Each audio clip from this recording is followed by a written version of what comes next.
6,000 migrants walking through Mexico are now headed towards the United States. The caravan left Mexico City on Friday morning and are slowly making their way to the border. This is the Departments of Homeland Security and Justice announced that migrants seeking asylum will not be allowed to enter illegally.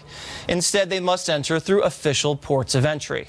Joining me now, the founder of Millennial Politics, Nathan Rubin, and Director of Hispanic Engagement at Turning Points USA, Anna Paulina. So I'm doing this segment because you get a lot of heat on social media, Anna, and they say, you know, Fox News, once the election was over, you guys stopped covering the caravan. Well, Water's World is covering the caravan, and we're telling you it's continuing to head north. Why is the caravan such an important issue for you? I'd say number one, hands down, biggest issue is human trafficking. You have Polaris Hotline statistics saying that a third of human trafficking victims are coming from South America, not to mention what the ACLU put out, the State Department, the Justice Department. It's an issue. All right, so Nathan, come on. You're looking at thousands of people now walking up towards the United States border. We don't know who they are. There's no way to vet them. But because of the legal loopholes in this country, once they set foot in America and they have a child who knows if it's really their child, they get to stay. So I think we do have a process for people applying for asylum, and I agree that we do not know who every single person is in that caravan. We do know that there were as many as 10,000 people at one point in this caravan. It's now down to 6,000.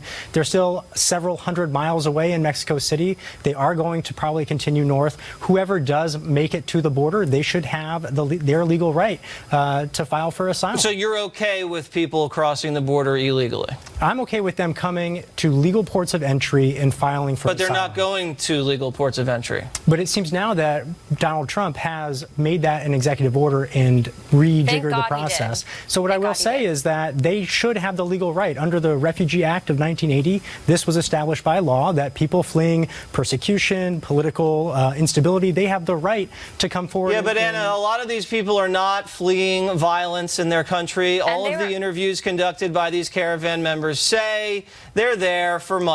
They want to come up here to work and then wire it back home to El Salvador. Exactly. They were offered an ability to stay in Mexico, and they said no. So they're cutting the line, and that's not fair. What about, I have family members in Mexico. That's not fair to them. That's wrong. That's not exactly so if you're true, at Starbucks, Nathan, and someone cuts the line and you can't get your mocha frappuccino, do you say that's fine?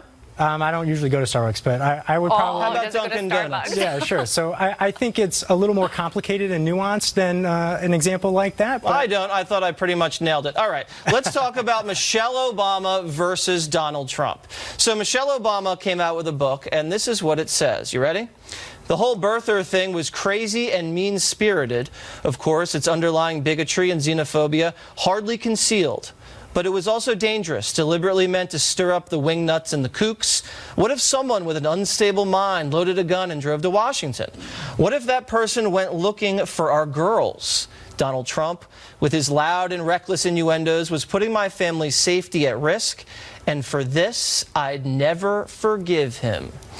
Well, Donald Trump is not a forgiving person either, it looks like. He was asked about the Michelle Obama book, and here's how he responded. I guess she wrote a book. She got paid a lot of money to write a book, and they always insist that you come up with controversial. Well, I'll give you a little controversy back. I'll never forgive him for what he did to our United States military. By not funding it properly, it was depleted. Everything was old and tired, and I came in and I had to fix it, and I'm in the process of spending tremendous amounts of money. So I'll never forgive him for what he did to our military. I'll never forgive him for what he did in many other ways, which I'll talk to you about in the future. All right, Anna, so neither of them is in a very forgiving mood. What do you think? First and foremost, I love Donald Trump. I think that he and what he's done for this military has been incredible. Not to mention, I will add that he goes to Walter Reed and visits our service members who have been hurt overseas. So for him, I give him an A+ on that. But aside from that, Michelle Obama needs to learn something that I learned in the military called integrity. She doesn't even uphold the fact. She'll say that Trump's xenophobic. Well, her husband was forcing the exact same policies and laws. And by the way, I will add that I did have the pleasure of meeting President Trump. I am a Hispanic American, and he didn't throw his chancla at me and a maraca and say, get out of the White House. So he's not xenophobic. It's ridiculous. What do you say, Nathan? So there are a couple of pieces that I really want to jump on there. First and foremost, President Obama cut funding to the military as a result of the sequester. So we all remember that was done via Congress. So he doesn't shoulder all of the blame for something like that. I think for President Trump visiting people at Walter Reed, that is certainly valuable and should be respected. He still hasn't been to a combat zone yet. So President Obama has visited troops abroad. So there are these little different things. I think the combat zone's in the White House, by the way, that these press people hurl grenades at. No, the troops didn't even want Obama there. Obama in combat, that's a joke.